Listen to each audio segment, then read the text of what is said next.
Are you looking for the best 25mm lens for your Panasonic GH5 or other micro four thirds camera? In today's video, I'm going to take a look at the Olympus 25mm 1.2 lens versus the Panasonic Lumix 25mm 1.4 lens. We're going to take a look at build quality, style, and image quality, as well as depth of field and everything that you'd want to know when comparing and deciding on which one's best for you coming up.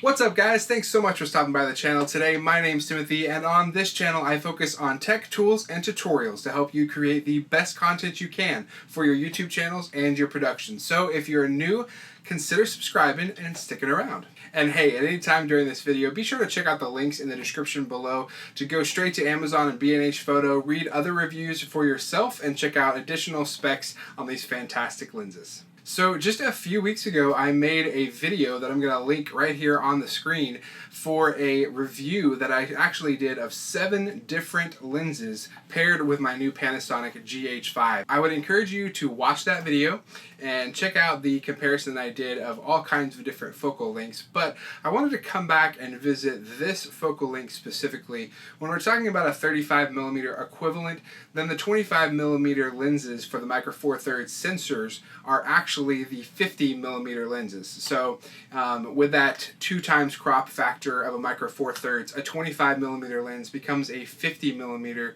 35mm equivalent, if that makes sense. That's a little confusing, but hopefully you're tracking with me now. So in order to get that nifty 50 lens that so many people love to have as part of their arsenal, you have to find a 25mm equivalent on the micro four thirds system. There's a few out there, and what I really wanted to do was compare them because I had already purchased the Olympus Pro 1.2.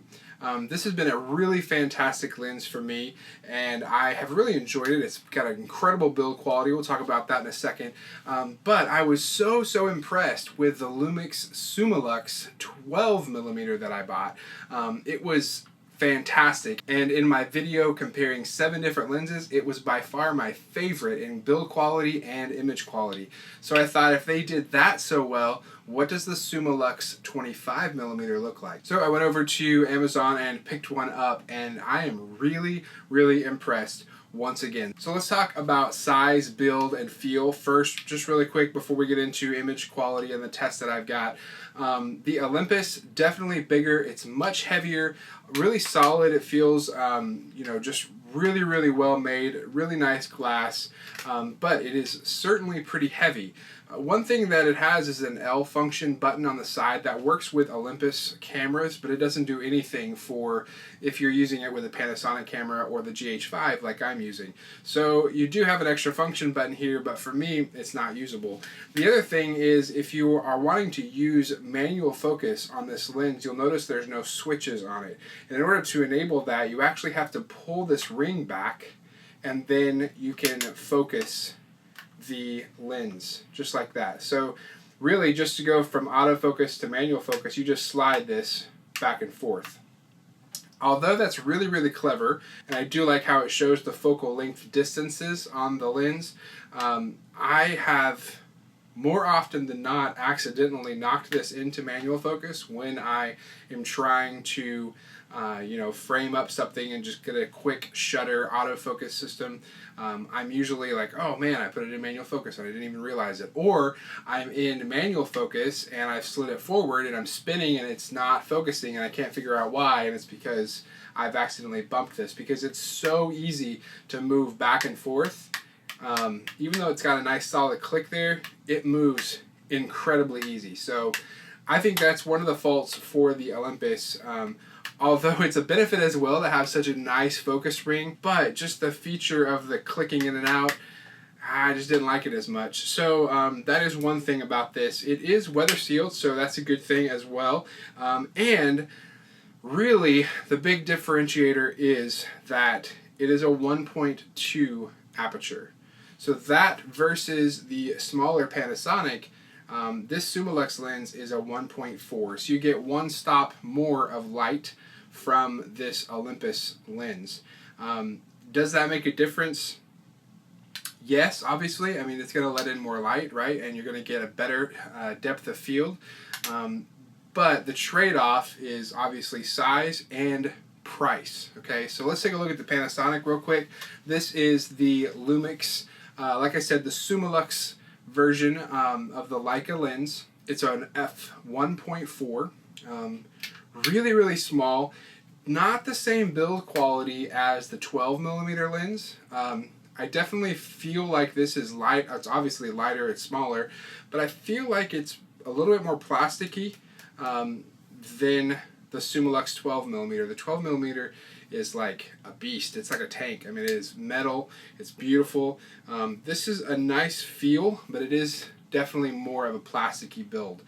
But with that being said, really small, right? Really small. You're looking at half of the length of the Olympus, and you're looking at roughly half the weight, I would say. This is not scientific at all, but this is substantial, and this feels a lot more like a micro four thirds lens, right? This feels pretty bulky. Okay, so just to keep that in mind, I think this one's a lot more compact. If you're using it for just run and gun, or what a lot of people do for Nifty 50s is just leave them on their camera, right? Because it's a prime lens. You can zoom with your feet, get closer if you need to, but as an overall shot, 50mm is equivalent to sort of what the human eye is seeing. So it's a great lens just to leave on there.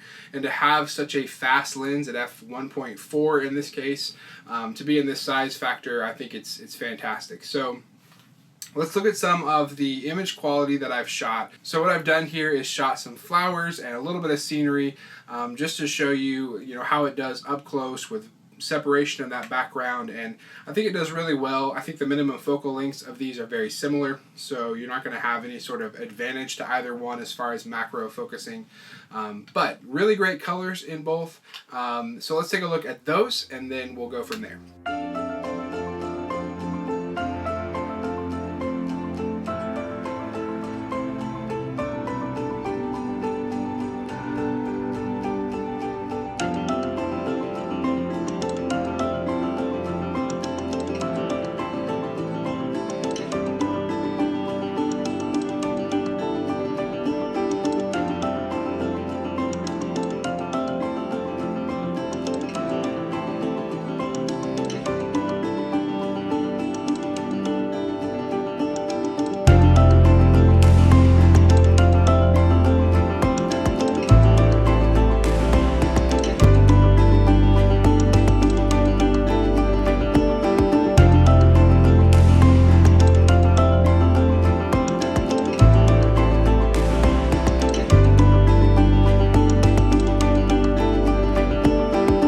As you can see, really sharp quality all around on these lenses. Really fantastic. I am very impressed with both of them.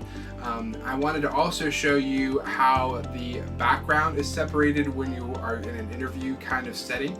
So my wife was kind enough to volunteer, again, not really volunteer, I asked her this time, but she was a big help to provide, a subject. So roughly here, we're anywhere between 3 and 8 feet from the subject, and I think you can tell as I walk back and forth where those spots are, but I just wanted to give you a glance at how much it separates from the background to give you an idea of the depth of field in a situation where you would maybe be set up for an interview type shot or just sort of a talking head shot like this.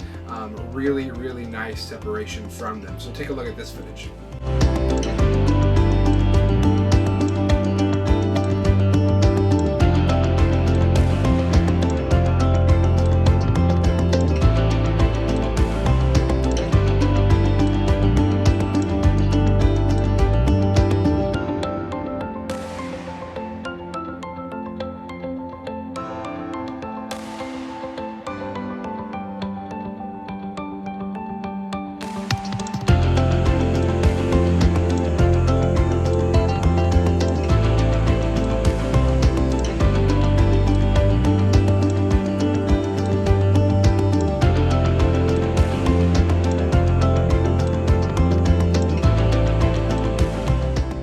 So after looking at both the footage, I think it looks really well, and I can't necessarily give an official nod to either one. Obviously, if you need that extra stop of light, then the Olympus is going to be your best friend and the best choice for you, really. But if that one stop isn't going to make or break it, at half the cost, you can get an incredible quality from this Summilux Panasonic Lumix lens. So you're looking for this lens, you're looking right at around 600 bucks, depending on where you pick it up, or if you get an international version, that's a little cheaper.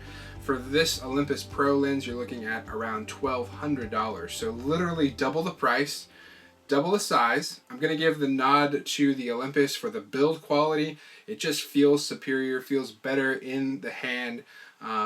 I don't like the manual focus ring. That's a personal preference. You might like that, but I don't like how it slides in and out for me so much. But overall, the build quality is great. The portability option of this is definitely where this is gonna be the winner. It's half the size. So if you're looking to keep your Micro Four Thirds kit small, this is definitely a way to do it. And I don't think you sacrifice any quality, but you save half the price. And for the $600 difference, you can get a lot of gear and even some other lenses to try out different focal lengths. So that's my opinion. I would definitely recommend you pick up the Summilux 25mm f1.4, but if you do need that extra stop of light, then the Olympus is another great option. One other thing to think about is what Micro Four Thirds system you're on. If you're using an Olympus body, the Olympus lens paired with an Olympus body allows you to use that function button there. So that's a really good benefit of that. If you're using the Panasonic on a Panasonic body like the GH5, you get a little better image stabilization and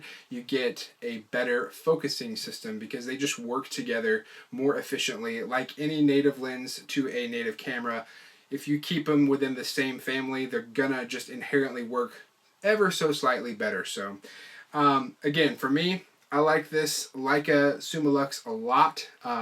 It's the one I'm going to be keeping in my kit and using for the majority of my talking YouTube shots like this. So I hope it's been helpful today, guys, and I hope that it gives you a little bit of a glimpse into what these two very similar lenses are about.